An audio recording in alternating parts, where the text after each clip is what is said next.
Helpful for life. Appliances may not be the first thing that come to mind when you think about cleaning the kitchen, but it's something that has to get done. Fortunately, most appliances only need to be cleaned about once a month or every couple of months, but certain appliances need to be cleaned every week. Obviously, all of this depends on how clean or dirty you are. Here's a somewhat lame, but very true fact for you. The user manuals that come with your appliances will likely have some recommendations on how to clean them. If you don't still have your user manual, you can go online to find it, or at least a similar one from your manufacturer. Enough of that though.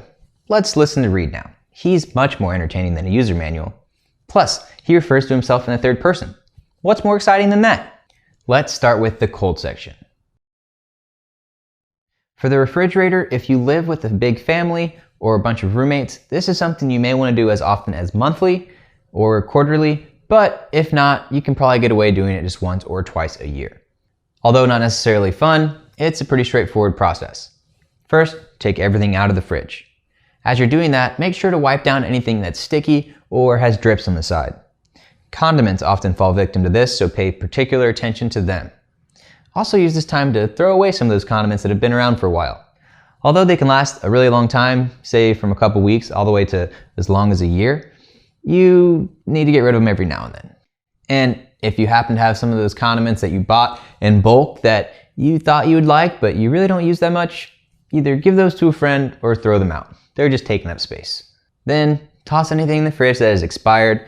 And if you have something that's about to expire, either make sure to use it or go ahead and freeze it now. Once everything's out of the fridge, you can clean it pretty much like you would for counters. Simply wipe all of the crumbs out and then use an all-purpose spray or some soap and water to wipe everything clean. In addition to the shelves and drawers, make sure you get the sides, the bottom, the top, and everything in and around the door as well. Of course, if anything is particularly stuck on, you can use a plastic scraper to get it loose or let it soak in some of your cleaning solution to soften it up. A lot of fridges have drawers and shelves that are removable. This is particularly helpful if your fridge is a complete mess. We've done this a few times where we've taken all of the drawers and shelves out of the fridge and taken it to the shower, and then we just use a scrub brush and some soap to get it all nice and clean. Once you've cleaned everything on the inside, clean the outside of the fridge. Make sure to pay attention to the handle, obviously, but get the outside, the top, the sides, and the bottom as well. If you have a stainless steel fridge, they are known to collect fingerprints pretty well. One way to combat that is to use a specific stainless steel cleaner. They're formulated to help prevent those fingerprints.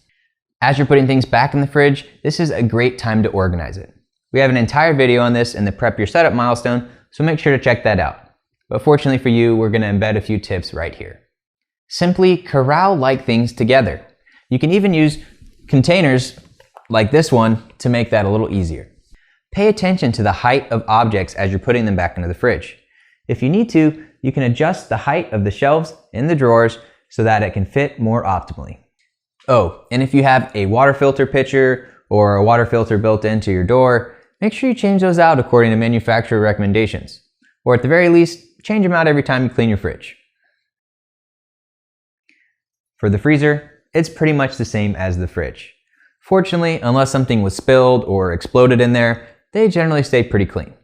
It's best to clean the freezer after it's been turned off and allowed to defrost, but if your freezer's not particularly dirty, you can probably skip that step. The first thing you want to do is take everything out of the freezer, including the ice container. Make sure you clean that. If you want to save the ice, you can put it in a Ziploc bag or some other container, or you could use that ice to keep your freezer stuff cold while you're cleaning. After everything's out, it's time to clean.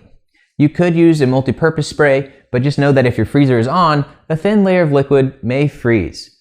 Instead, you could use some warm soapy water, and either way, make sure to scrape away any frost that's built up using your towel or a plastic scraper. Then, put everything back in the freezer. Take note of what you have while you're doing that. There's a good chance you probably forgot about some of the stuff in your freezer. You want to be eating the stuff in the freezer, otherwise what's the point of saving it? Add something to your meal plan this week.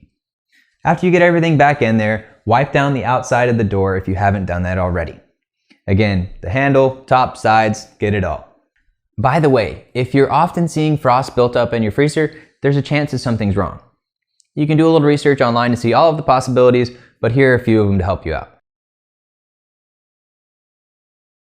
It could be bad seals around the door, a bad thermostat, some bad defrosting equipment in the freezer, too much or too little stuff inside of the freezer, just to name a few of the things.